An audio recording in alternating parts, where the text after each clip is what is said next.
So I've mentioned the legislative branch in Congress a number of times, and I'm hoping you're getting the idea that the true power to make laws, to make change in the government, in the federal government, is not so much the president as it is Congress. If there was one branch of the government that most represents the Leviathan, that beast that we need to be watching and keeping under control, it is Congress. Because there are those who question whether Congress is really acting in our benefit.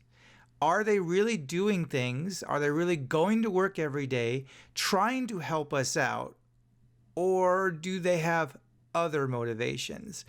Are they serving our needs, or are they serving someone else's needs?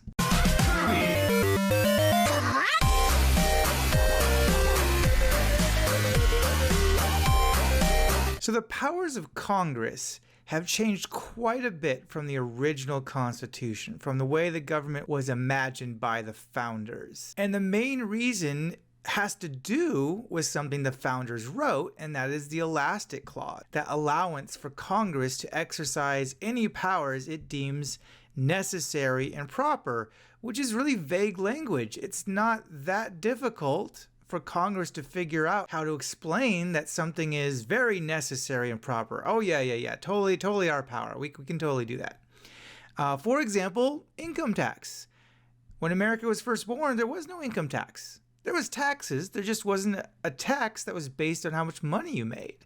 And there was no federal programs like Social Security, welfare, disability. These things didn't exist. And they didn't exist until long after the founders died. So let's take a little detailed look into what Congress looks like. How is it organized?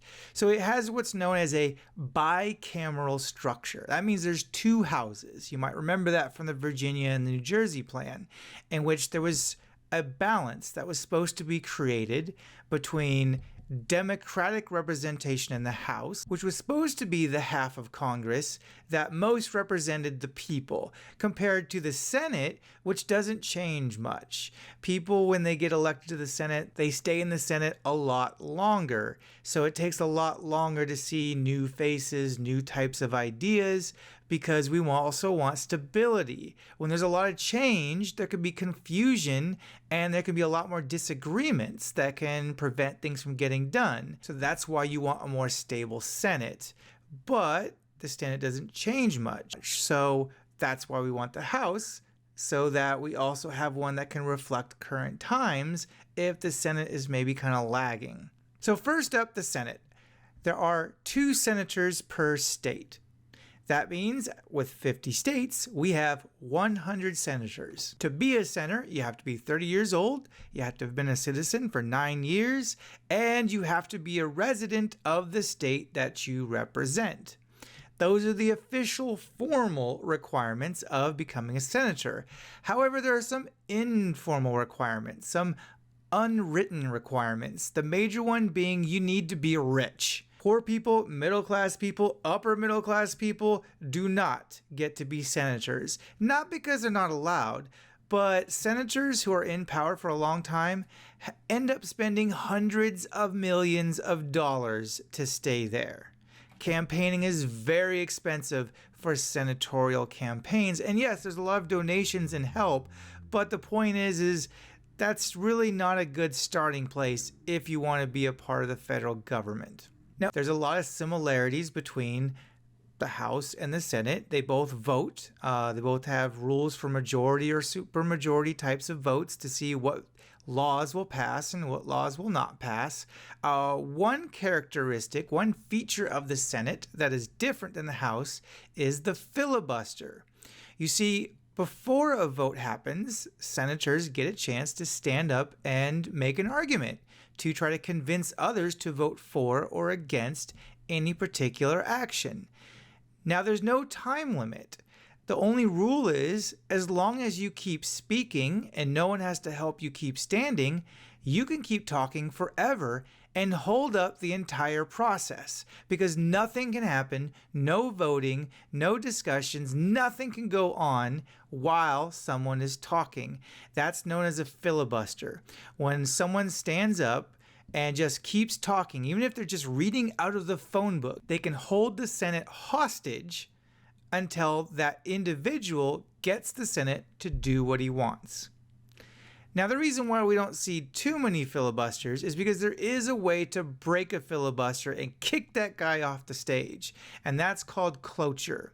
That's the only voting that can happen while someone is up and speaking, whether it's a filibuster or not. And that vote is cloture. You can vote to kick him off the stage.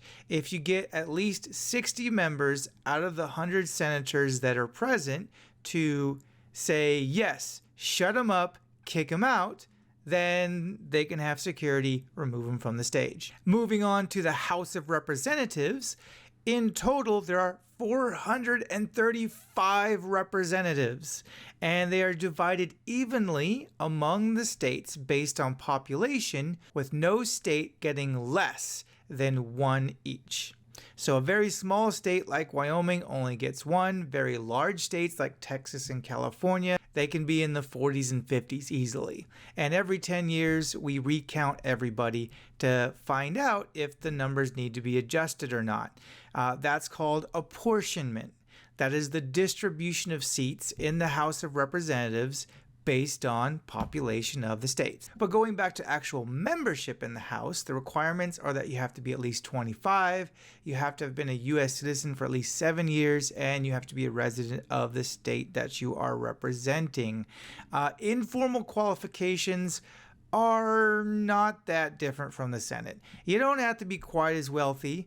It is not totally unrealistic to see someone who's not rich become a member of the House, because it's not quite as expensive to get elected. So if you can raise enough money, if you're really good at convincing people to give you donations, you may not need to spend any of your own money, which makes it very realistic that someone who's not rich can actually get into the House. And one of the reasons why it's not so expensive is because there's so many more seats, 435 seats. That's a lot of seats that are out there. Sometimes people run for election for these seats and there's no one else even running against them because some districts just don't even care. But because there's so many representatives, they are divided into committees. Committees divide the workload of what the entire House of Representatives has to do.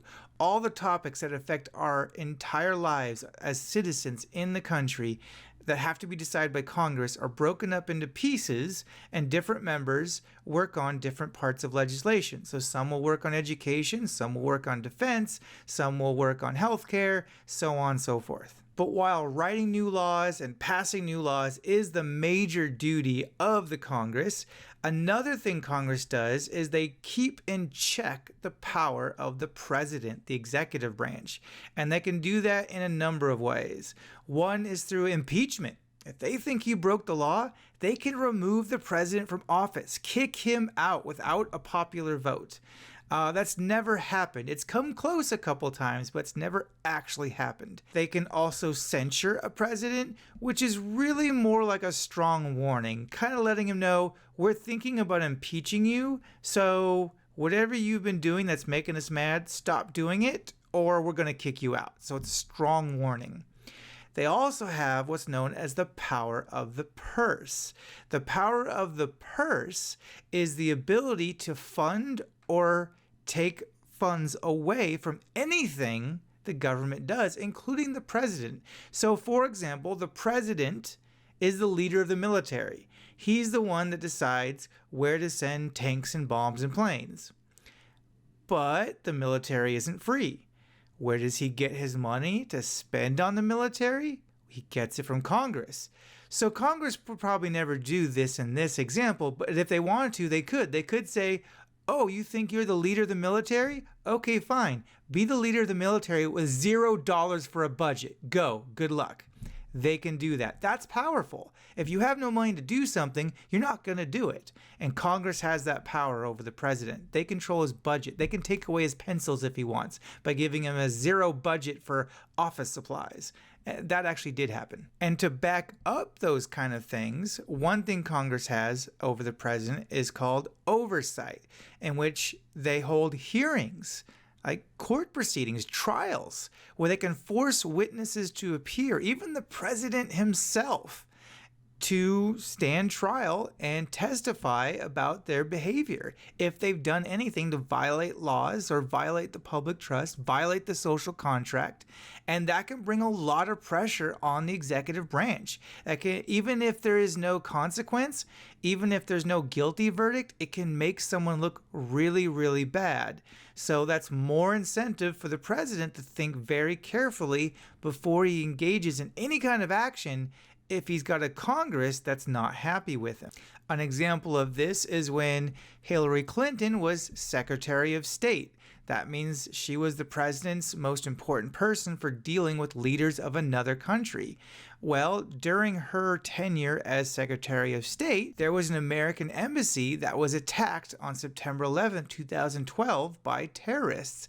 And there was an investigation into Hillary Clinton questioning whether there was something she could have done to have prevented it. But that's what congressional oversight is about, is holding our leaders accountable, our leaders from the executive branch. And that's about all there is. If you have any other questions about Congress and how it works, please let me know in class.